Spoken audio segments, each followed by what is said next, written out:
Shalom, kebenaran hari ini tanggal 6 April 2024 bertema di hatinya. Kita harus dengan rendah hati mempertimbangkan, jangan-jangan kita sebenarnya masih terhilang dari hadirat Tuhan. Jangan sampai kita tidak mengenal diri kita sendiri. Kita merasa bahwa kita sudah ada di dalam rumah Tuhan, padahal kita ada di luar rumah Tuhan. Secara fisik ada di dalam gereja, secara organisasi menjadi aktivis, bahkan menjadi pendeta.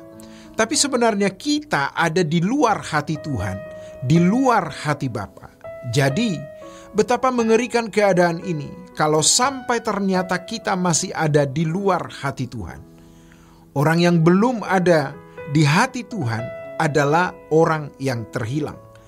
Orang yang di luar hati Tuhan, pasti Tuhan juga di luar hatinya.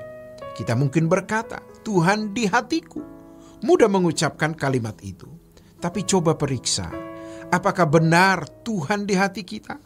Ingat, Tuhan tidak menginginkan sebagian hati kita. Tuhan menghendaki segenap seluruh hati kita. Kalau kita hanya memberikan sebagian hati kita, Tuhan tidak ada di situ. Karena firman Tuhan mengatakan di Injil Matius pasal 6 ayat 24, bahwa orang percaya tidak boleh memiliki dua Tuhan. Hanya Tuhan satu-satunya Tuhan kita, atau tidak usah sama sekali. Sebagai pendeta, pelayan jemaat, atau dosen sekolah tinggi teologi, rasanya kita pernah melewati tahun-tahun di mana kita hanya memberi sebagian hati. Ada sebagian di dalam hati kecil kita, sekecil apapun itu, yang kita berikan untuk yang lain atau kesenangan pribadi. Sejatinya itu berarti kita terhilang. Di dalam kesabaran hati Tuhan yang luar biasa, Tuhan menanti kita dengan sabar seperti anak yang terhilang. Di dalam Lukas pasal 15, ditunggu kepulangan kita. Puji Tuhan, lewat pengalaman hidup dalam perjalanan waktu, Tuhan menegur, Tuhan mengingatkan, sehingga kita sadar bahwa ternyata kita terhilang. Seperti anak bungsu yang ditegur melalui keadaannya, kemiskinannya, sampai ia harus menjadi penjaga babi. Padahal bagi orang Yahudi, babi itu haram. Anak terhilang bukan hanya menjaga babi, melainkan makan makanan babi. Betapa rendahnya, betapa miskinnya. Orang yang tidak ada di dalam hati Tuhan adalah orang yang hina, yang rendah, yang miskin dalam pemandangan mata Tuhan. Walaupun mungkin secara materi kaya, ia tidak akan pernah ada di pangkuan Abraham. Artinya, tidak akan pernah ada di tempat terhormat.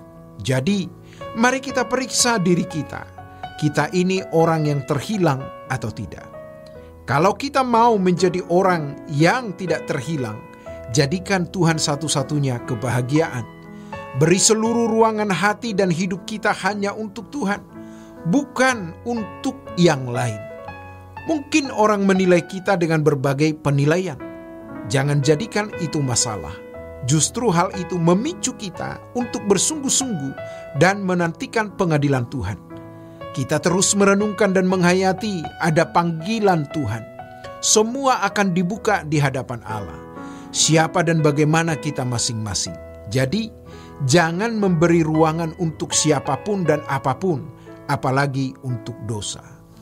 Penebusan oleh darah Yesus atas hidup kita memberi konsekuensi bahwa segenap hidup kita adalah milik Tuhan. Tidak ada ruangan hidup, ruangan hati kita yang pantas diberikan kepada sesuatu atau seseorang. Semua hanya pantas, layak dipersembahkan bagi Allah. Jadi kalau kita masih terhilang, masih ada di luar hati Tuhan, ayo pulang. Ayo balik dan bertobat kepada Tuhan. Pasti tidak ada di dalam hati kita. Tuhan tidak akan ada di hati orang yang masih mendua. Ruangan hati kita harus sepenuhnya dipersembahkan bagi Tuhan. Ini persoalan besar. Kita masih sering menyimpan berbagai kesenangan diri sendiri dan tidak memperkarakan hal tersebut berkenan di hadapan Tuhan atau tidak. Hal ini menyenangkan Tuhan atau tidak.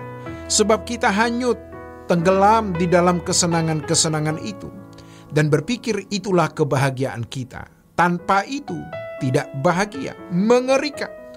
Kita bersyukur kalau Tuhan mengingatkan kita pada kesempatan ini, bahwa orang yang tidak menempatkan Tuhan secara benar di dalam hidupnya, tidak akan ditempatkan Tuhan secara benar juga di hatinya. Aku berlaku suci bagi orang yang suci hatinya. Demikian firman Tuhan.